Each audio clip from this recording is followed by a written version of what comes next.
Overextending yourself does not make people appreciate you more. Y'all, we always talking about that man.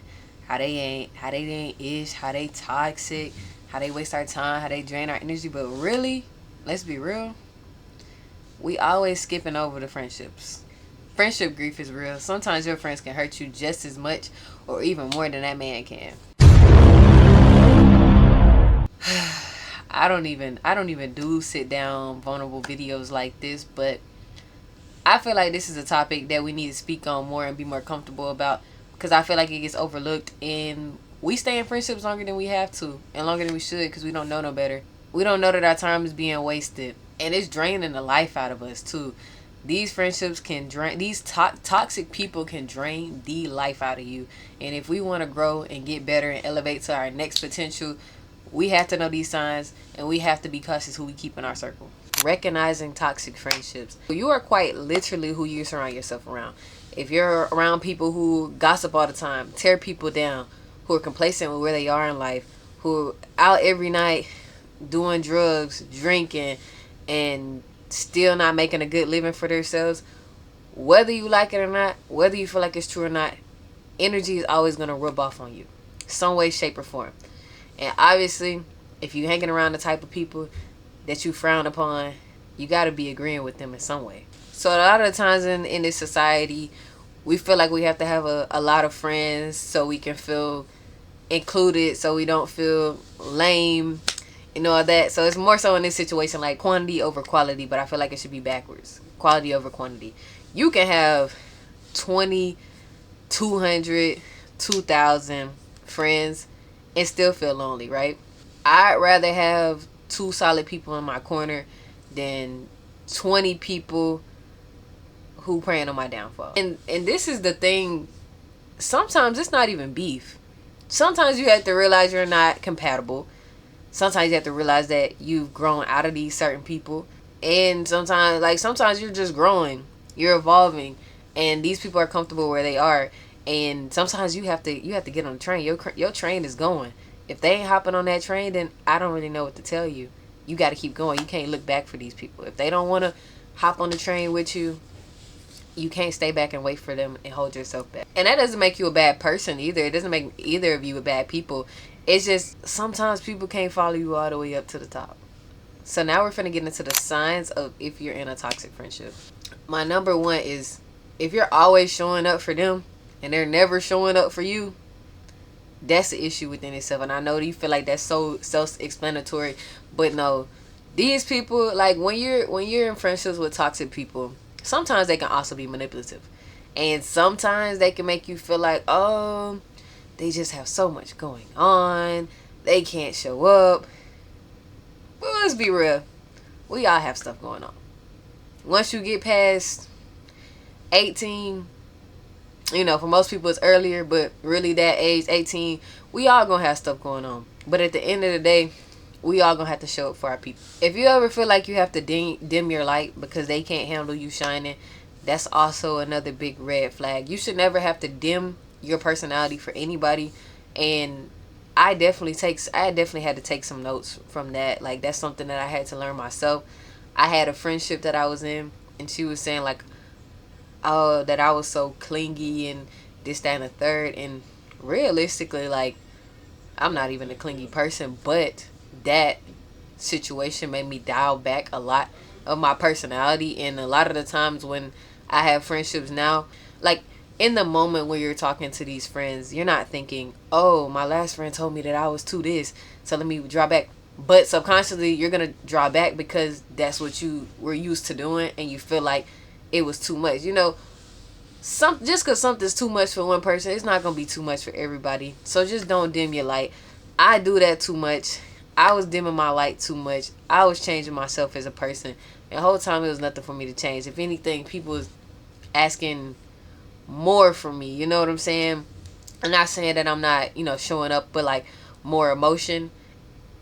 And that's just because, if you're getting told that the way you love is too much, you will want to start to pull back because it's like, dang, am I really too much? And it's just something you have to learn over time. If you're exhausted every time you hang out with the person, that is another huge red flag. Every time you be with your friends, I feel like your whole battery should get recharged. Like, I'll be seeing them memes that'll be like, oh, just hung out with my friends, like life feels worth living again. Like, that's true. Like, that's how it should feel when you're hanging out with people. If you're hanging out with somebody like, oh, I really don't want to hang out with them, like, I know how they get, like, that's a sign. Like, their energy is really parading over yours, and that's just something you need to distance yourself from. It's the one that I really had to learn, if anything. Overextending yourself does not make people appreciate you more. It's just gonna teach them that they can keep taking from you without giving back. I was kind of young, so I learned this the hard way. And dang, y'all, I'm getting kind of emotional. And when you want to go so hard for a person, sometimes you will feel like you're not doing enough, or the way they're taking in all the things that you're doing, it's making you feel like, dang, like I'm not doing enough. Like, let me do more. Maybe they appreciate me more if I do more. And you're just gonna keep getting in that cycle. Like, okay, I'm not doing enough. Let me do more. I'm not doing enough. Let me do more. And when people start to pull away from you, that's not your moment to try and prove your love. That is your time to just let them be. If they wanted to be close, they would. If you want to do something, you're going to do something. If you want to text somebody back, you're going to text somebody back. You want to call somebody, you're going to call them. You know, that's just all, like, when you know something that you want to do, you're going to prioritize something. You're not going to make somebody, like, fight for it. You know what I'm saying? You're not going to play the game of cat and mouse with something that you actually value. So when people are showing you that you're not valued, don't take that as a reason, let me go harder. No, see it for exactly what it is and excuse yourself. Also, pay attention to how they treat everyone else around them. I see this thing going around, it's called like friend favoritism. That's true. I feel like, yeah, that's true. I mean, obviously, you know, you have people that you're closer with, but as far as like the effort you put into certain friendships, that should definitely be looked at. If you're noticing that one person is always showing up for their other friends, but then it comes to you and it's kind of like, it's kind of mute, or y'all talk pretty consistently and then they disappear out of nowhere, and then y'all not hanging out no more, they're not trying to hang out, and you kind of like, oh, what's wrong? And then they say, oh, I'm going through stuff. You'll look on Instagram and you'll see, oh, they with this person every day, that person, they talking to this person every day. And it's kind of feeling like, dang, okay, is your issue with me? You know what I'm saying? But whole time they gonna keep on telling you, oh, I'm just going through stuff. But you're vividly seeing like, but when it come to them, you're not going through stuff. So what I'm saying is just that don't go for that BS. Don't go for all the excuses and everything. Cause like I just said, if they wanted to, they definitely would. People make time for who they care about. Now, like, if your friend is actually going through some stuff, because yes, people can really go through some stuff and people can really go off the map. But if they going through stuff, yes, that is possible.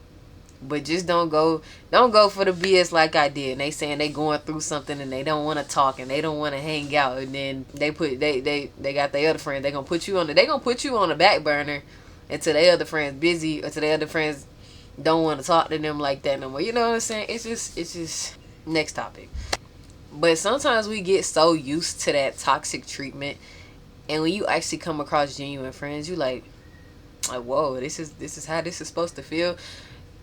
You get so used to that game of cat and mouse. You get so used to that giving and not receiving, that kind of chase, or feeling like you have to overly prove yourself, that when you actually get with people who are actually good friends and who are gonna actually show you the love and the care that they're supposed to in a friendship and give you that sisterhood, it's gonna be a whole new ballpark for you. Yet I know it was for me. But the sad truth is that a lot of people they'll carry resentment towards you. They might not say a lot of things, but it's definitely, energy never lies, and it's definitely in the way they act towards you. And sometimes it's just not something that you can control. Sometimes they want your life. Sometimes they hate the fact that you're doing better than them. You know what I'm saying? You're moving at a faster pace than them, and they're not moving anywhere. It can be numerous of reasons, and that can just cause them to treat you differently. So moving on to letting go. It's okay to realize you're just incompatible with someone you used to be friends with. And I know it's really hard to walk away or just feel like you're giving up on something after you didn't put like years into something just to feel like, oh, maybe we're not gonna grow old together like we thought we were. It's okay, because what I said earlier, your train gonna keep moving. You can't keep looking back. You can't keep looking back to grab them and put them on the train and they keep getting off. It's okay. It's okay to leave with closure. But also if you feel like you don't owe them any explanation and you realize like, oh, this ain't good for me, you know what I'm saying? It's okay to just walk away and not say anything either, because trust me, people know exactly what they be doing to you. Just make sure when you're walking away, you're not holding on to anger, because it's going to affect you more than it's going to affect them, because realize they don't understand you walking around with this anger. They going to only feel like, oh, you know, she just stopped talking to me out of nowhere, you know. So they kind of going to feel that little grief and they probably going to get over it. But you're still going to be holding on to that anger. And I'll say, like, for me, I held on to anger for a long time. I didn't make peace with the situation, like, until, you know, more so recently. I left the friendship out of anger. Like, it was just one of those moments you wake up, you like, bro, I'm tired of this. Like, you like, I'm tired of this. Like, we too grown to be acting like this. Like, I see the way you do. I see the way you move. Like, I don't like this no more. You know what I'm saying? So I walked away with that from anger. Do I feel like I could have ended the friendship with closure? No. Do I feel like I could have went about healing in a different manner? For sure. I hated that girl. And sometimes you got to be mature enough to just say it how it is, because y'all will sit here and say, oh, I don't care about this person. You know, if they ain't in my life no more, I don't care. But let's be honest with ourselves. We have emotions, and how we deal with stuff, it depends on who, you know, how we deal with stuff. It depends on the person. More so me, I don't like being sad. So I'm usually just more so angry. And that's not always the best. I just always feel like being angry is better than being sad. You know what I'm saying? Like, because when you feel sad, you feel so vulnerable. Like, you feel so like you down in the dumps. You know what I'm saying? And but when you mad, it's just like, you know, it's not a good feeling. But like when you mad, it's just more so feel like powerful in a sense. Not, you know, I don't know. I don't think I'm explaining it right. But what I'm saying is that don't be like me. Don't walk around with that anger. Don't learn too late. Losing a friend is a type of grief. You're not just losing a person. You losing the inside jokes. You losing the memories. You losing what you thought the future may have been, the potential. And it's okay. It's okay to miss them and still know that you made the right choice. You don't have to keep going back to something that's draining you just to feel good for those, you know, few seconds, few moments. So this last chapter is going to be called Moving Forward. The key takeaway should be, don't dim your light for someone else. The right friends will clap for you when you win. The right friends will take you as you are. The right friends will show up, the right friends will show up for you. The right friends are going to hold you accountable. They're going to make sure you're not messing up. They're going to make sure you're sticking to your goals.